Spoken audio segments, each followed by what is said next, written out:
Hello दोस्तों, आज की वीडियो में हम बात करने वाले हैं एक ऐसी खेती के बारे में जो कम समय में अच्छा प्रॉफिट देती है।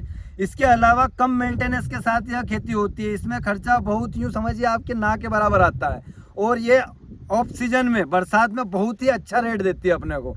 तो इसलिए आज इस खेती के बारे में हम डिटेल में चर्चा करते हैं। तो आज हम बात करने वाले हैं मूली की खेती के बारे में। तो आज हम भैया से जानते हैं कि इन्होंने किस तरीके से मूली की खेती वैज्ञानिक ढंग से की है और कौन कौन से इनको इंसेक्ट परेशान किया है। इसके अलावा क्या क्या इनके सामने परेशानियां आई, उनका कैसा इन्होंने सॉल्यूशन किया है, इसके बारे में हम डिटेल में चर्चा करते हैं। तो स्वागत है आपका हमारे यूट्यूब चैनल कृषि सलाहकार पर। मैं आपका दोस्त चंदू पाटीदार। तो चलिए वीडियो को शुरू करते हैं। तो सर अपना नाम बताइए आप। जी, मेरा नाम नीलेश पाटीदार है। मैं गांव सोनगढ़ तहसील पिपरोदा जिला रतलाम का निवासी हूं। मैंने अर्ली मूली की खेती अपने खेत में करने के लिए सोची। उसके लिए मैंने बहुत सारी जगहों से जानकारी एकत्रित की। उसके बाद मैंने डिसीजन कंप्लीट किया और उसकी जगह मेरे को प्याज की नर्सरी लगानी थी। उसके लिए मेरा खेत खाली ना रहे और मैं इससे कुछ ना कुछ कमा सकूं। हाँ। इसके लिए मैंने इसकी प्लानिंग की थी। तो सबसे पहले मेरे को ये बताइएगा, आपने ये खेती जब की है, ये कौन सा बेस्ट समय रहता है इसका जब अपने को इसको करना चाहिए? इसका बेस्ट समय रहता है अपने जून का महीना। 15 जून के बाद आप इसकी खेती कर सकते हैं। जी, तो सर मेरे को ये बताइए कि इस खेती को करने के पहले अपने को कौन कौन सी समस्याएं का सामना करना रहता है? टेम्परेचर का या मौसम का, मतलब क्या क्या रहता है? सर आपको टेम्परेचर का बहुत ही ख्याल रखना पड़ता है। टेम्परेचर आपको मेंटेन करना पड़ता है। इसके लिए मैंने अपने रेन पाइप का इस्तेमाल किया है। जी, बोने के पहले मैंने रेन पाइप से अपनी ज़मीन को अच्छी तरह से ठंडा कर लिया था। उसके बाद मैंने इसकी मूली की चौपाई की है। तो सर आपने जो रेन पाइप लगाया तो पहले से ही ठंडा कर दिया था जगह को लगाने के पहले? हाँ, या बाद में? मूली लगाने के पहले ही सर 1-2 बार ठंडा करना पड़ता है। जी, तो मेरे को शुरू से बताइए सर कि आपने खेत की तैयारी कैसे की थी इसकी?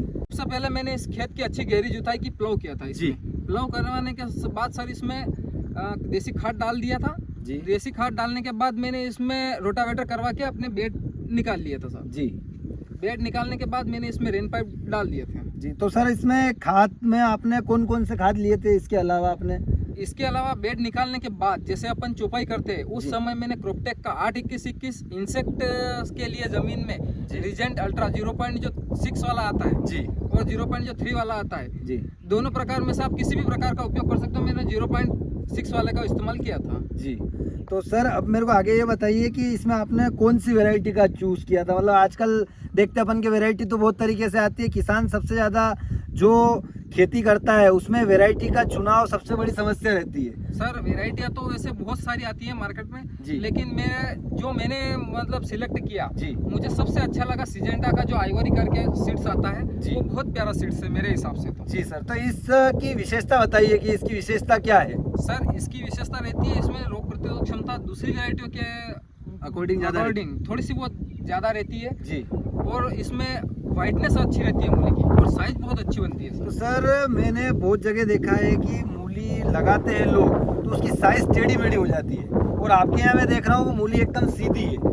तो वो वैरायटी का चुनाव की वजह से है या सर इसमें 2 रीजन काम करते हैं जी। एक तो आप वैरायटी के ऊपर भी डिपेंड करता है ये चीज़, और दूसरा आप डिस्टेंस के अकॉर्डिंग सही डिस्टेंस में अगर आप मूली की बिजाई करते हो जी। तो उसके हिसाब से आपको टेढ़ा मेढ़ापन देखने को नहीं मिलता है। जी, मैंने एक बेड पे हाँ। 5 बीजों को एक कतार में 5 बीजों को मात्र लगाया है। 3 फीट की दूरी में मात्र 5 बीजों को मैंने लगाया है और कतार से कतार की दूरी मैंने 10 इंच रखी है सर। तो मतलब अपन कह सकते हैं कि आपने बिल्कुल वैज्ञानिक तरीके से मतलब ढंग से खेती की जी इसको? सर, मतलब मैंने ये मतलब मन बना लिया था। मैंने कहा लोग तो बहुत सारे तरीके से जैसे कहीं पे छिड़काव कर देते हैं, जी, कहीं पे नाली वगैरह बना देते हैं, मतलब अपन गरड़ कह सकते हो जी, गरड़ वगैरह में। लेकिन मेरा बेस्ट डिसीजन ये था कि नहीं, बेड पे करना और बिल्कुल सही डिस्टेंस में इसको बनाना है। जी सर। तो सर इसके अलावा मेरे को ये बताइए कि इसमें सीड्स आपने 1 बीघा में कर रखा है इसको। हाँ, तो 1 बीघा में कितना सीड्स लगा आपका? सर 1 बीघा में इसमें चाहिएगा आपको कम से कम 700 ग्राम बीज। 700 अगर आप ग्राम? एक बीज भी अगर चुपाई करते हो तो 700 ग्राम बीज 1 बीघे में लग जाएगा। और अपने क्षेत्र में बीघा थोड़ा सा बड़ा है, कहीं पे 100 कड़ी का बीघा है, कहीं पे 80 कड़ी का बीघा है, तो उसके हिसाब से ये कम ज़्यादा हो सकता है। जी सर। तो सर ये बताइए आपकी ये फसल कितने दिन का रहता है पूरा? सर मैंने इसको 45 से 50 दिन में हाँ। मैं इसकी हार्वेस्टिंग हार्वेस्टिंग चालू कर ली थी। जी। तो सर इसके अलावा मेरे को ये बताइए कि इसमें आपको क्या क्या परेशानियों का सामना करना पड़ा। आपने जमीन का तो बता दिया मेरे को कि क्या क्या चीज़ें देनी रहती है। अब बात आती है स्प्रे की, तो बहुत सारे किसान लगाते तो है इसको कि मतलब पीलापन आ जाता है, वायरस आ जाता है, इसके अलावा पौधा सही से ग्रो नहीं कर पा रहा है। तो इसमें मेरे को ये बताइए कि आपने स्प्रे शेड्यूल क्या क्या रखा है इसका पूरा। सर इसका स्प्रे शेड्यूल मैंने शुरू से बनाया था। इसमें इल्ली की शिकायत बहुत ज़्यादा आती है जी। तो मैंने इसमें फर्स्ट डोज में इमामेक्टिन प्लस लेमडासाइलोथ्रिन का इस्तेमाल किया जी। था। उसके बाद में जो अपने सिलिकॉन बेस्ड जो चिपको आता है उसके साथ माइक्रोन्यूट्रिएंट्स में मैंने लिया था ओमेक्स का जो बायो 20 आता है सर। जी सर। ओमेक्स का उसमें माइक्रोन्यूट्रिएंट्स के साथ में आपको एनपीके की मात्रा भी मिल जाती जी है, बिल्कुल। जिससे पौधे का विकास बहुत अच्छा रहता है और पौधा स्वस्थ रहता है उससे। जी सर। बाद में दूसरे इसमें मैंने बायो 20 तो रेगुलर ही रखा सर। जी। उसके साथ में मैंने अपने एम्प्लीगो ले ली। जी। जो एम्प्लीगो आती है उसमें कोराजेन भी रहता है और लेमडासाइलोथ्रिन की मात्रा भी रहती है। उसके साथ में मैंने थोड़ा सा प्रोफेनोफास का क्रॉस दे दिया था और सिलिकॉन बेस्ड चिपको और ओमेक्स का बायो 20। इसके अलावा सर कुछ भी इसमें स्प्रे नहीं है, बस आपको स्प्रे 5 से 6 दिन में इसमें करना पड़ेगा। तो देख सकते हैं आप किसान साथियों कि 45 दिन की जो सर्कल रहता है, 45 दिन में आप 5 से 7 दिन में नियमित रूप से अगर स्प्रे करेंगे तो आपकी फसल बिल्कुल मतलब जोरदार चलेगी और अच्छे ढंग से प्रॉपर सही ढंग से विकास कर पाएगी। तो सर मेरे को ये बताइए कि बात तो अपने पूरी हो गई क्लियर की, अब ये बताइए मेरे को कि इसका प्रोडक्शन कितना निकल सकता है। इसका प्रोडक्शन निकल सकता है सर 50 से 60 क्विंटल पर बीघा। मेरा खुद का प्रोडक्शन अभी लास्ट हार्वेस्टिंग चल रही है, इसमें कुछ थोड़ा बहुत और माल बचा है जी। अभी मैं 40 क्विंटल के करीबन मंडी बेच चुका हूँ और आज की हार्वेस्टिंग मेरी हो चुकी है। अब जी जो भी मंडी हो जाए और जो थोड़ा बहुत माल खड़ा है मेरे को 50 से 60 क्विंटल इसकी हो सकती है उत्पादन। किसान साथियों मूले की साइज देख सकते हैं आप कि लगभग यहाँ पे ये लास्ट हार्वेस्टिंग चल रही है, उसके बावजूद भी ये लगभग 1.5 फीट की एक मूली है। तो यहाँ पर जो किसान है उन्होंने मतलब वैरायटी का बहुत ही अच्छा चुनाव किया है। तो सर एक बार और आप वैरायटी का नाम बता दीजिए। सिजेंटा की सर आइवरी करके आती है, बहुत अच्छी वैरायटी है और संतुष्टिदायक है। जी सर। तो ये तो अभी लास्ट स्टेज में चल रहा है, तो मतलब इसके पहले जो सर इसके पहले इससे भी बड़ी और हार्वेस्टिंग मैंने की है और इससे अच्छी और टॉप क्वालिटी की मैंने इसमें निकाल ली। ये तो लास्ट हार्वेस्टिंग मेरी चल रही है जी तो अभी इसमें भी सर बहुत बढ़िया आप देख सकते हैं साइज। इसमें लगभग आप साइज देखेंगे इसके अंदर, तो जो अपने सीजन पे जो मूली की खेती होती है जब ठंडी के समय में, उस तरीके की और एकदम सीधी मूली, मतलब ऐसा भी नहीं कि इसके अंदर टेढ़ापन है, ऐसा कुछ भी नहीं, एकदम सीधी मूली है यहाँ पर। तो किसान साथियों देख सकते हैं आपकी मूली कितनी जोरदार है यहाँ पर।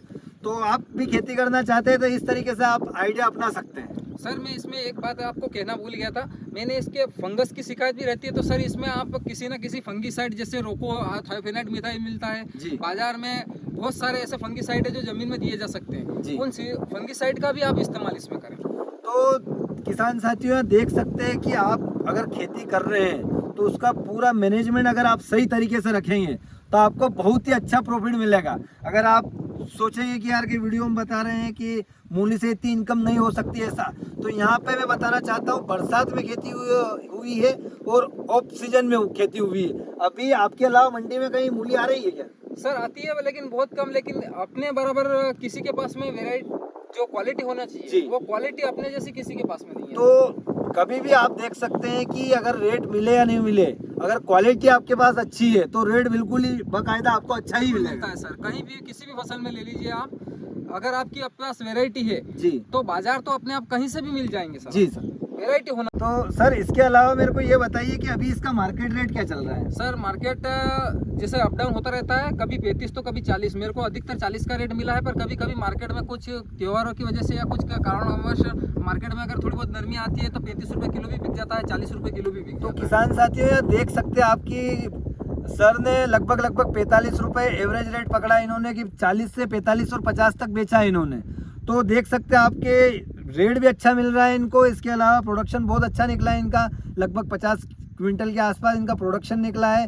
तो देख सकते हैं आपको काफ़ी फायदेमंद खेती मान सकते हैं इसको अपन। सर बिल्कुल सर, इसको बहुत फायदेमंद खेती कर सकते हैं, खेती कह सकते हैं। और अर्ली अर्निंग, जैसे अपन खेत खाली ना छोड़ते हुए उससे कुछ कमाए। तो आप यहाँ देख सकते हैं कि भैया ने यहाँ खेत खाली नहीं छोड़ा था, बल्कि इन्होंने प्याज की नर्सरी तैयार की थी। और अपन देख सकते हैं कि प्याज की जो नर्सरी होती है वो लगभग अपन मान सकते हैं कि 45 दिन लगता है नर्सरी को कंप्लीट होने में। तो यहाँ पर इन्होंने 45 दिन की नर्सरी के बीच में ही इन्होंने यहाँ पे मूली की खेती की और उसके साथ इन्होंने अच्छा से अच्छा प्रोडक्शन ले पाए हैं। तो उम्मीद है दोस्तों कि आपको वीडियो पसंद आया होगा। अगर वीडियो पसंद आया हो तो चैनल को सब्सक्राइब करें और अन्य किसान भाइयों को शेयर करना ना भूलें।